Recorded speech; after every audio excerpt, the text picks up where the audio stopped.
Senores y senoritas, welcome to the Daily Objective, hosted for the first time by Robert and Amy Nasir. Thank you so much for joining us. Thanks for being here. Good to see you all. Today is July 13th, 2 days after July 11th, hopefully a day that will stand out in history as the launch of something that's not going to stop. We're talking about the protests in Cuba. Thank you for joining us. Quick clip from the New York Times, July 11, 2021, reporting from Miami, shouting freedom and other anti-government slogans. I love that. Just right there, let's stop. Shouting freedom and other anti-government slogans. Yes, in 2021, even the New York Times can write shouting freedom and other how is freedom an anti-government slogan? I love that. Shouting freedom and other anti-government slogans, thousands of Cubans took to the streets around the country on Sunday to protest food and medicine shortages in a remarkable eruption of discontent not seen in nearly 30 years. In Cuba, thousands of people marched through San Antonio de los Baños, southwest of Havana, with videos streaming live on Facebook for nearly an hour before they suddenly disappeared. As the afternoon wore on, other videos appeared from demonstrations elsewhere, including Palma Soriano in the country's southeast. Hundreds of people also gathered in Havana, where a heavy police presence preceded their arrival. I'm going to skip down a bit here. The desperate conditions have triggered an uptick in migration, both by land and by sea. One reason I couldn't resist addressing this topic is that following Cuba has been heartbreaking for those of us with an eye to one of the remaining communist states and the only substantial one that we care about in the Northern Hemisphere here. It is exciting. Exciting to see what happened on July 11th, 2 days ago. Yes. The protests. And though there were thousands in various cities, and thousands doesn't sound like all that much compared to what might happen in the States, there's only 11 million people in Cuba. Right. This is enormous. This is great. And again, hopefully the start of something that's going to last. Since the start of the fiscal year last October, the U.S. Coast Guard has intercepted more than 512 Cubans at sea, compared to 49 for the entire previous year. 512 since last October, with 49 for the entire year before that. That's an enormous upsurge. We, way back when, yes, Amy and I participated in April of 2020. On April 22nd, which was Earth Day. And before we get into this, I just got to say that this is it's pretty emotional for me because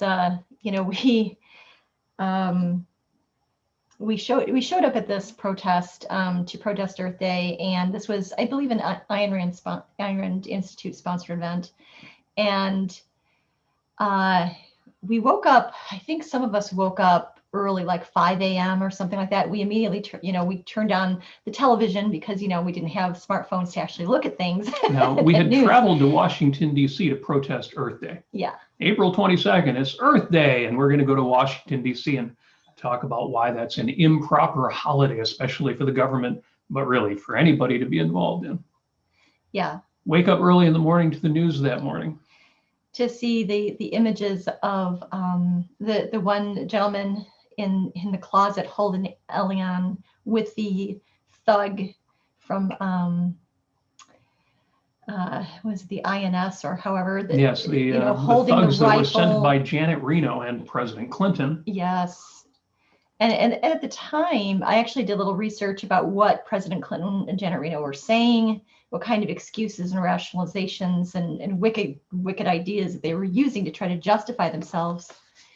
And they used, the whole idea of parental rights. Rights. Like there are rights. And they kept using. This is strange because I actually saw this as a press conference with Slick Willie Clinton, and he's up there on the podium talking about we must obey the rule of law. We must obey the rule of law. And I thought that's an interesting The rule of law in regard to a dictatorship. Now, is that arbitrary? Goodness. Folks who know Ayn Rand know that that's not arbitrary. Folks who don't, let's just take it from Ayn Rand. In her article, Collectivized Rights from the Virtue of Selfishness, there are 4 characteristics which brand a country unmistakably as a dictatorship. One-party rule, executions without trial or a mock trial for political offenses, the nationalization or expropriation of private property, and censorship. A country guilty of these outrages forfeits any moral prerogatives, any claim to national rights or sovereignty, and becomes an outlaw. Yeah, I want to stop here and thank a whole bunch of folks here. Mary Aline, thank you for the super chat. Super chats, for everybody's knowledge, helps the Ayn Rand Center UK, and they're all their worthy causes, including supporting us with this show. So she says, what the F is wrong with Americans who vacation in Cuba? Vacation in Cuba. Yeah. Well, you know, a few years back, Barack Obama opened up a few of the sanctions against Cuba and made that possible again. Right. Some of the things that you can now import, there's very little. The sanctions are still pretty tight, and Donald Trump actually strengthened some of them. And I don't know what's wrong with Americans who vacation in Cuba. I guess they have a different idea of what the solution to this is. The question of sanctions is a complicated one.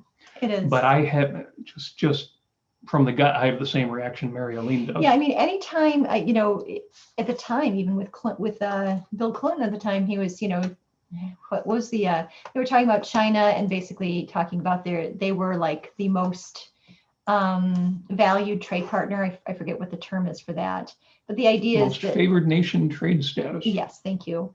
And so yeah, the idea is that you trade with authoritarian dictatorships, and they do prosper. At least China has, to the extent that it has actually opened up their economy in that way.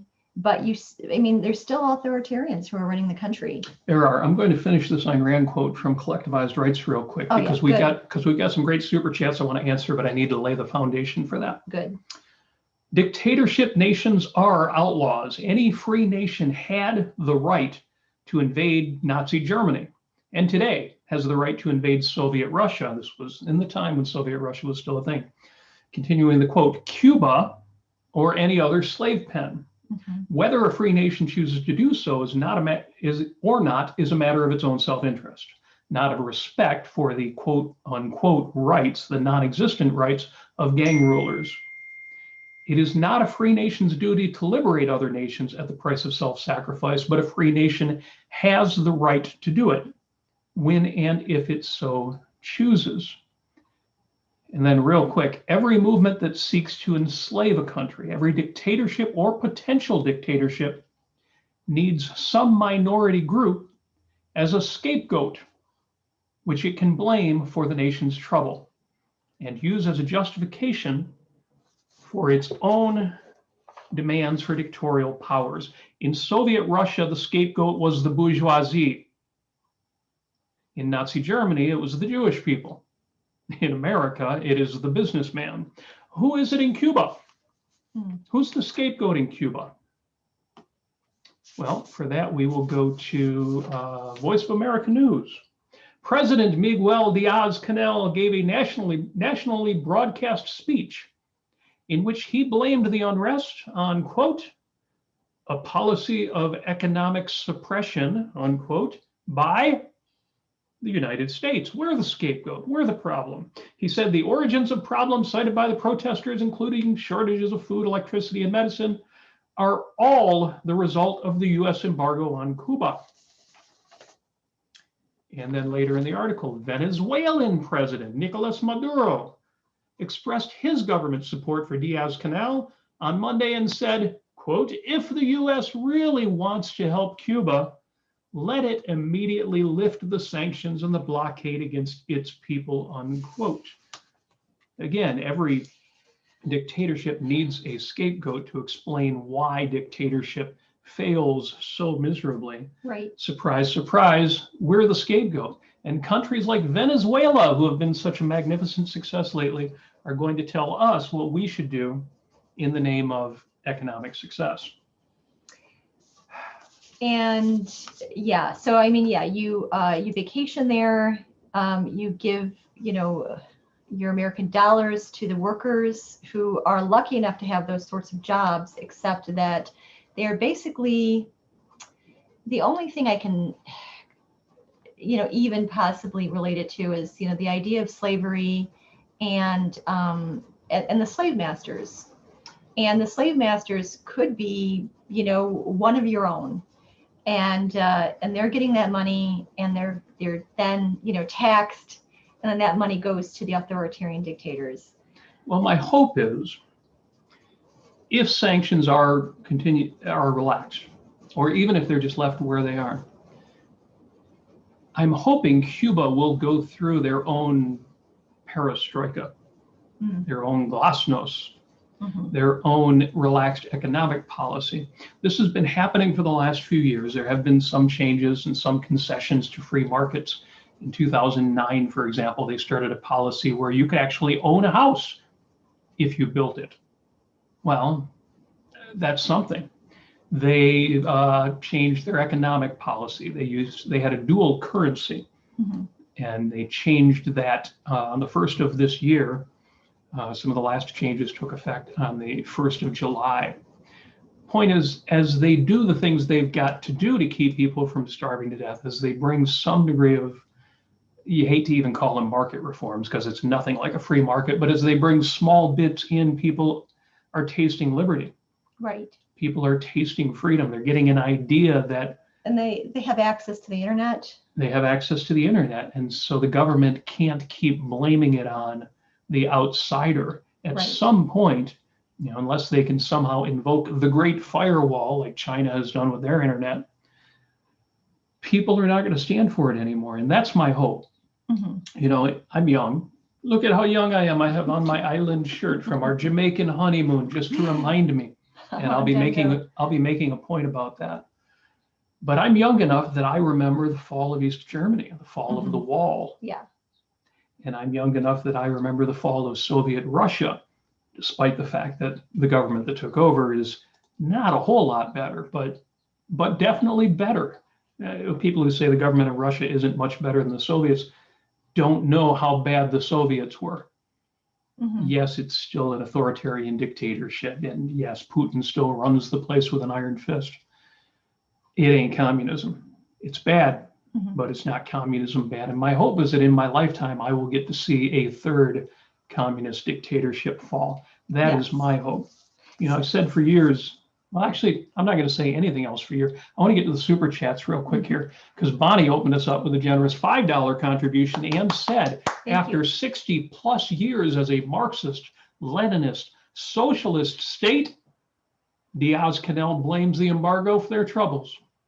History and principles are invisible to him. And Bonnie, you're right. It is lost on people who are true believers. Of course, you never know how much of it does he really believe and how much of it is just corrupt power lust. I tend to go with the true belief because I believe the war we're fighting, and not just in Cuba, but the larger war for freedom, for reason, is a war of ideas. I think the big problem isn't that there's a lot of corrupt criminals out there. I think the big problem is they believe this stuff. Well, I believe that too, but I think that in terms of I think it is an impediment against thinking for themselves. If you're an authoritarian dictator, you're going to say to yourself, you're not going to say exactly this, but they basically turned reality against them. They have set up an upside down system that is completely antithetical to the nature of human beings.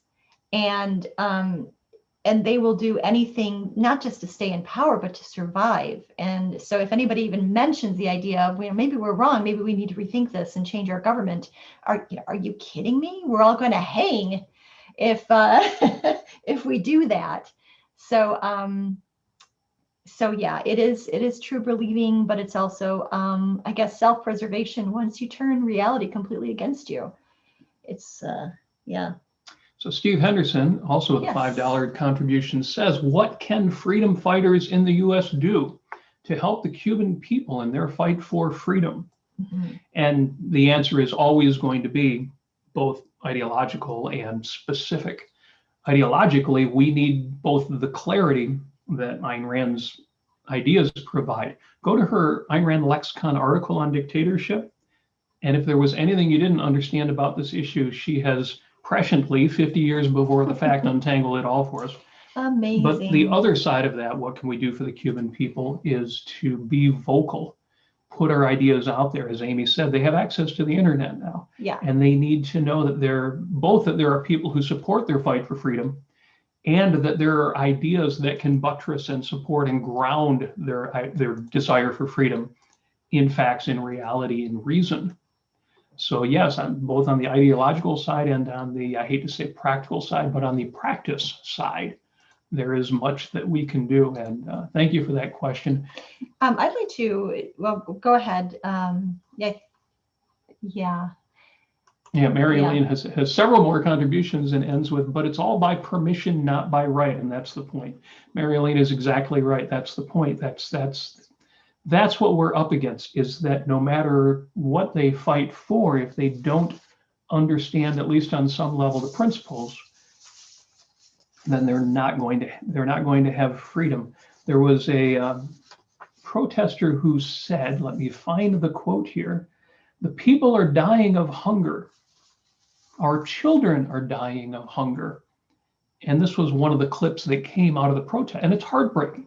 And they tell the stories of they go to the government stores and the food to feed their children isn't even there. And when it is, that the kind of money now required to buy it isn't available to the average people. Right. Adonis Milan, a theater director in Havana, said, the extreme conditions became too much to bear, leading to the protests. Quote, this is no longer a question of freedom of expression. It's a question of hunger, Mr. Milan said. People are hitting the street. They are asking for an end to this government, to one-party rule, to repression, and the misery we have lived through for 60 years, yes. Unquote. He gets it. He gets that the government is the problem. He gets that there's repression, that one-party rule is not tenable. I worry when he says, this is no longer a question of freedom of expression, it's a question of hunger. Without freedom of expression, there will be hunger. Without individual rights, right, there will be hunger. And I'd like to take this moment here to talk about, back to Steve's question, what can you do to actually change things there? With a little over 6 million views, there is a rap song that was going around since February 16th of this year, created by, I'm not going to say their names because I know I'm going to butcher them, but it's a song called Patria y Vida, which translates to homeland and life. There is a communist slogan called homeland and death. And so they took that and flipped it, and basically they're saying, no more lies. These are some of the song lyrics in the song. No more lies. My people demand freedom. No more doctrines. And it goes on. It's a really, I'm very empathic. So just, even though it's a rap song, it's just lovely. There's a lot of harmony. It's just a wonderful Latin American rhythm in it, and it's just great. And it just really touched me. We are human, even if we don't think alike. Let us don't treat and harm each other like animals. And this is an English translation, so it's not quite right. The chorus is, it's over now, U59, referring to 1959, the revolution, and me #2, which means 2020. So we're living now. We're not living in 1959 anymore. It says it's over now. 60 years of dominoes locked. I'm not entirely sure what that means. If anybody knows, dominoes are falling. Dominoes are falling. Yeah. Yes. And he says, let us no longer shout homeland or death. It's actually homeland or death, but homeland and life. and start building what we dreamed of, what they destroyed with their hands. That's the communists. And it goes on and on. It's very, very explicit with regard to their calling for the government to step down. Yeah. And you wouldn't think a rap song would have that much influence, but it's amazing what music can do. Yeah, it's amazing what art can do. There is a link, yes. There is a link in my show notes on my Facebook wall if you want to follow some of these stories. And they're posted public. You don't have to be friends with me on Facebook, although you should be. And so you can bring up that story. And I like that Amy says it's beyond music, it's art, because art shows us what might be and ought to be. And Yes. if ever there's a place that needs what might be and ought to be, it would be Cuba. That's why I think East Germany fell, Soviet Russia fell. I want to see the communists in Cuba fall. You know, as I mentioned, we spent our honeymoon in Jamaica. And the amazing thing to me in Jamaica, going around the country, there's some beautiful buildings and hotels and fancy, expensive, but there's also people living in shack towns. And some of them have market stalls, and you can go there and talk to folks. And the impression you get is they don't mind living what we would consider relatively poor, because they're on an island and life is good and life is easy, and they will tell you that. And it's always been my theory about places like Cuba. The reason you can get away as long as they have with what they're doing there, if they lived someplace where life was harder, they would have been starving already. Mm-hmm. But they have taken what should have been this magnificent, this paradise of an island, and turned it into a death camp. Right. It should have been Jamaica. It should have been the Virgin Islands. It should have been those of you who are old enough to remember the old television series I Love Lucy. Yes. And her Cuban husband, Ricky Ricardo, and they would celebrate the Cuban music and the Cuban culture and the traditions and the style. And they would talk of Havana. They would talk of Havana, and it was a wonderful, wonderful place. And it can and should be that again. Yes. So again, I love the reference to art, because I like to think of Cuba as it might be and ought to be. Yes. And it's so heartening to see that the fight for that is in effect. Yeah, what's really, really interesting to me is the response. I wasn't expecting the response to be so, dare I say, rational from Uncle Joe Biden. Did we expect the president to say, "We stand with the Cuban people and their clarion call for freedom and relief from the tragic grip of the pandemic and from the decades of repression and economic suffering to which they have been subjected by Cuba's authoritarian regime. The Cuban people are bravely asserting fundamental and universal rights.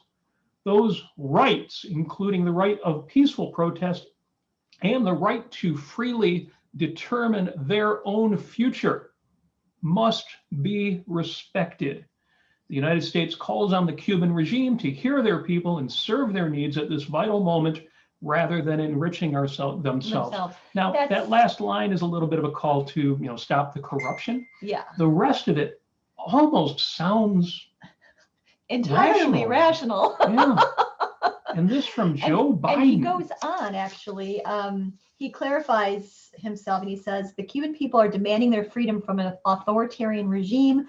I don't think we've seen anything like these protests in a long, long time, if quite frankly, ever. And then he says, the U.S. stands firmly with the people of Cuba as they assert their universal rights. And we call on the government of Cuba to refrain from violence in their attempt to silence the voices of the people of Cuba. Now, there's more I wish he had said, but frankly, that's damn good. That's unexpected. As folks who follow our other shows, 5 Minutes with Robert Nasir, Sundays at 6, and our Ayn Rand Center UK show, Life on Earth Now, yes, we don't get much into politics. But if we did, I can tell you this, we would not have a lot of good things. I don't know that we'd have any good things to say about the present administration or the former administration. Right. I can't remember the last administration we would have had anything good to say about. Yeah. But this was a surprise. It was a surprise. Incidentally, because I mentioned our shows, I have to also say thank you to Nathan. Yes, A thank $5 you. contribution. Thank you Says for thanks for the show. Thank you. And thank you to all the super chatters. You are supporting the Ayn Rand Center the Ayn Rand Center UK at aynrandcenter.co.uk.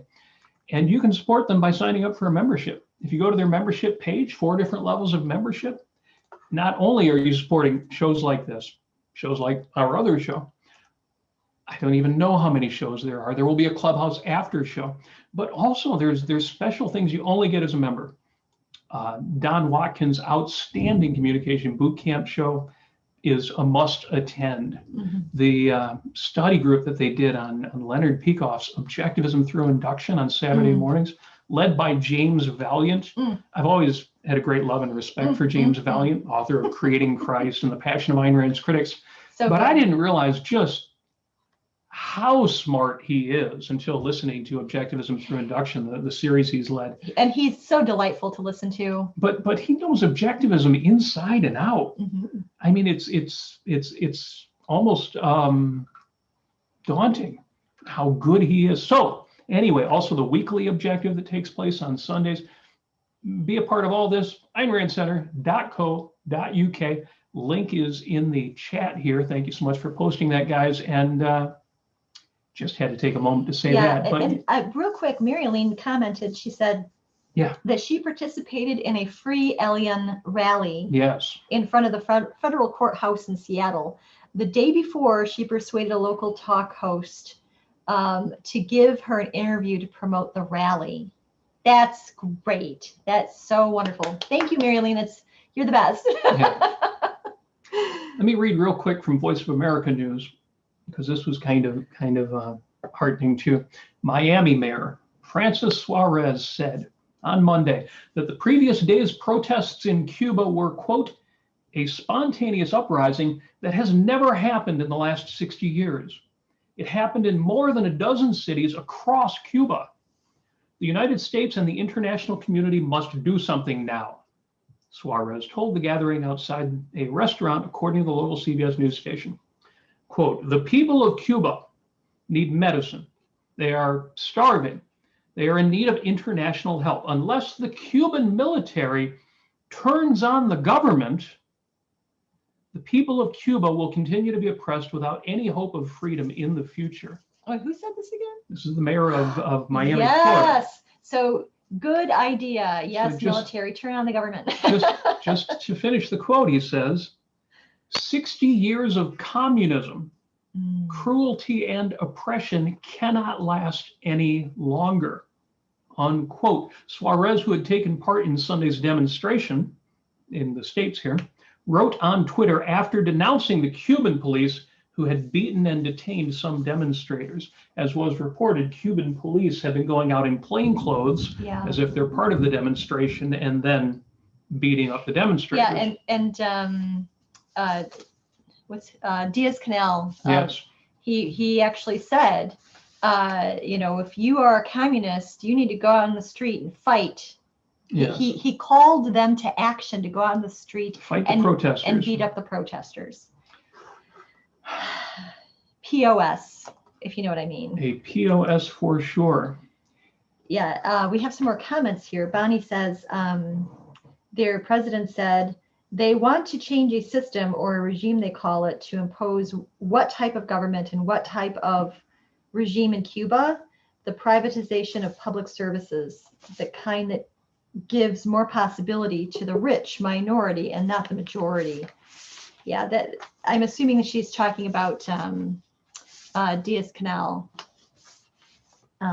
That's yeah, well, there's always going to be people in any revolution who want to replace something bad with something worse. But most of the people, even if they don't fully understand individual rights, if they don't understand free speech, understand loosely the idea of freedom and the fact that the state is what is keeping them from the requirements of life, the basics of life.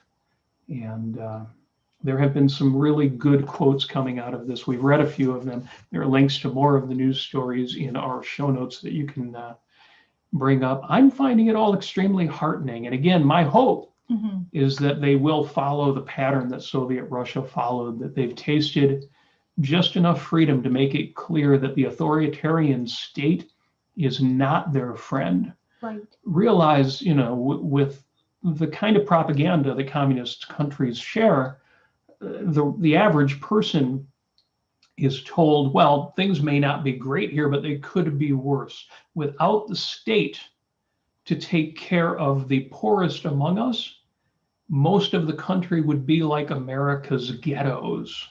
That's the kind of propaganda that these Right. people are fed, Right. that they've believed for years. And in modern times and with the internet, and one of the wonderful things is with Hollywood. What do you mean with Hollywood? Well, with movies, with television, with reality TV of all things, people can see life in the United States is not one big ghetto. Life with freedom does not mean that the poor are suffering and that they would be starving if they were to adopt freedom. It's too late for that. The cat is out of the bag, as it were. Yeah, to go and parse that one quote from Bonnie confirmed that quote from Diaz-Canel, who said, "They want to change a system or a regime, as they call it, to impose what type of government or what type of regime in Cuba?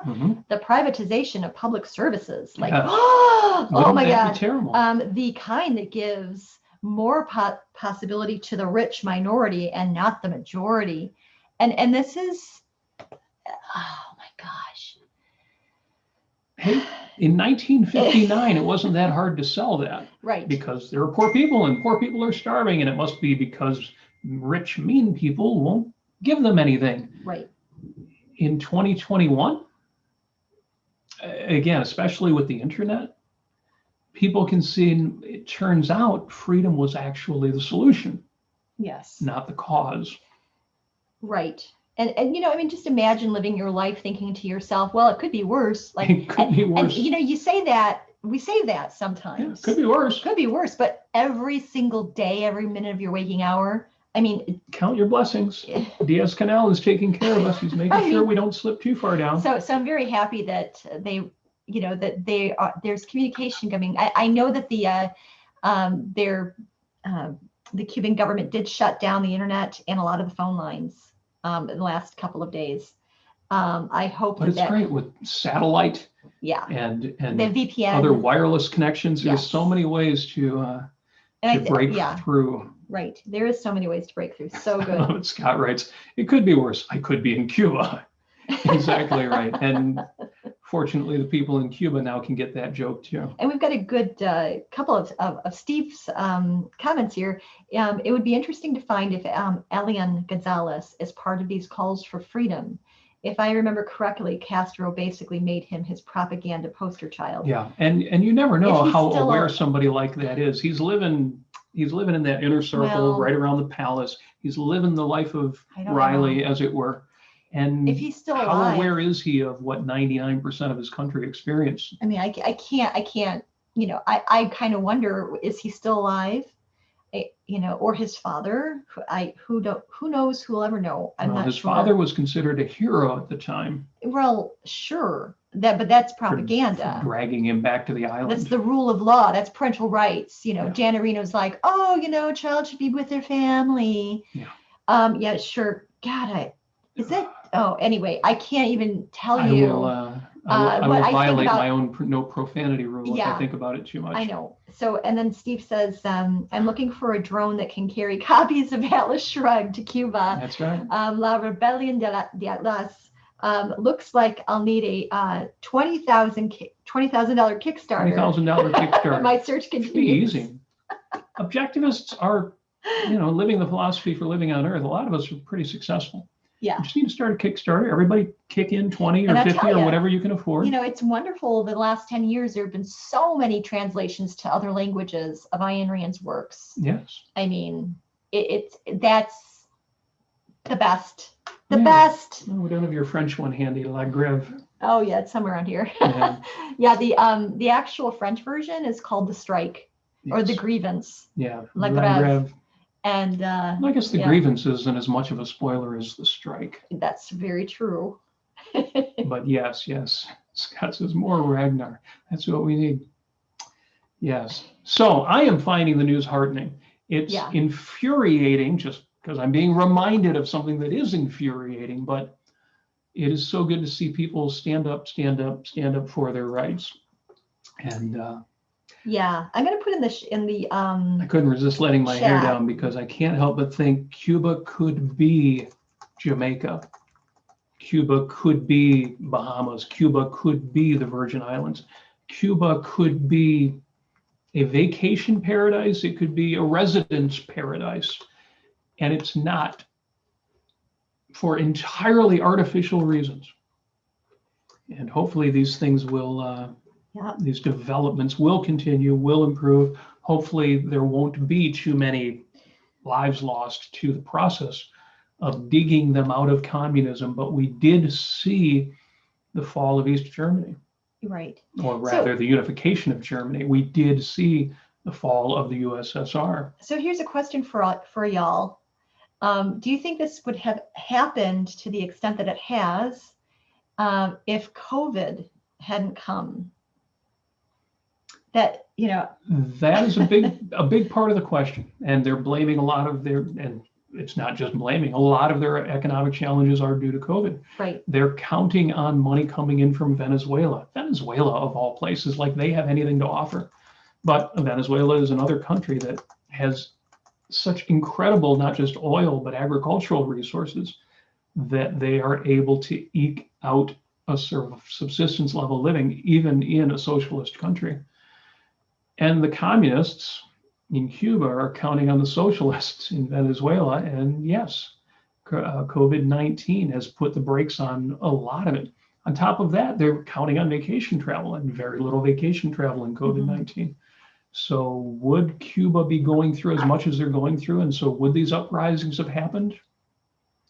You know, as Laura says in the chat, and I agree with her, COVID might have accelerated the whole process. Yeah. I would like to think, it's hard to say, but I would like to think that because people get that freedom is the issue, that these protests would have happened anyway. I don't know if they would have happened this month or if they would have happened a year from now. Again, I'm just hoping in my lifetime, you know, in the next few decades, I would love to see in the next few years, Cuba becomes free. Yeah, my idea about COVID is that, you know, once you have a pandemic, and regardless, putting aside any of anyone's governments forcing them to stop everything, putting all that aside, just the fact that you have an existential threat to a lot of people's lives, and you have to be very careful now, and you have less business happening because no one wants to get out of their house and no one wants to, you know, actually associate with one another, and it because they don't want to bring the virus home to their grandmothers, so on and so forth. You know, actual reality-based reasons for being careful during a viral pandemic. You have, you know, once everything does stop, once things slow down, I think a lot of people have introspected more this year. You know, a lot of people are leaving their jobs, going into something completely different, changing their lives in ways that they never would have. And I think that, I don't know exactly what to call it. I don't know if it's a psychological effect that, you know, that's coming out of this, but I think that you can see that phenomenon in a lot of different perspectives, in a lot of different locations and ways of living. So, and I think it has had an effect on Cuba. I think it did. Well, however much COVID-19 may have been a part of this, however much United States sanctions might have been a part of this, mm-hmm. they're fighting for the right thing. Yes. I whatever the motivations were, I am heartened to see it. I am hoping that it happens as bloodlessly as possible. Yeah. But you know, as our conservative friends like to say, freedom isn't free, and they are apparently willing to pay the price of demanding their freedoms. Are, not the Republicans. We're not here to pick on the Republicans. I am. No, yeah. So Yeah, I just, I really do hope. It is concerning when you see the news and you see these people who are being led away into, windowless vans, and you think to yourself, there's good possibility that they'll be beaten, imprisoned, and probably die, and probably be murdered by this situation, in this situation.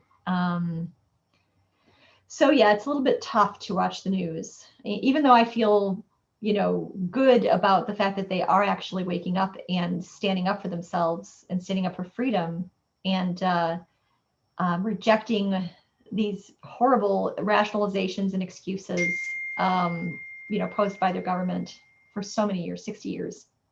It's still a little bit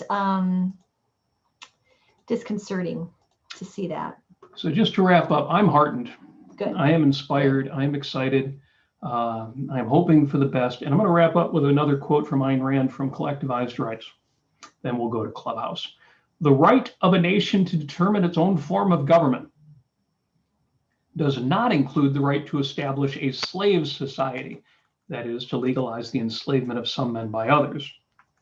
There is no such thing as the right to enslave. A nation can do it, just as a man can become a criminal, but neither can do it by right. It does not matter in this context whether a nation was enslaved by force, like Soviet Russia, or by vote, like Nazi Germany. Individual rights are not subject to a public vote. A majority has no right to vote away the rights of a minority. The political function of rights is precisely to protect minorities from oppression by majorities. And the smallest minority on earth is the individual.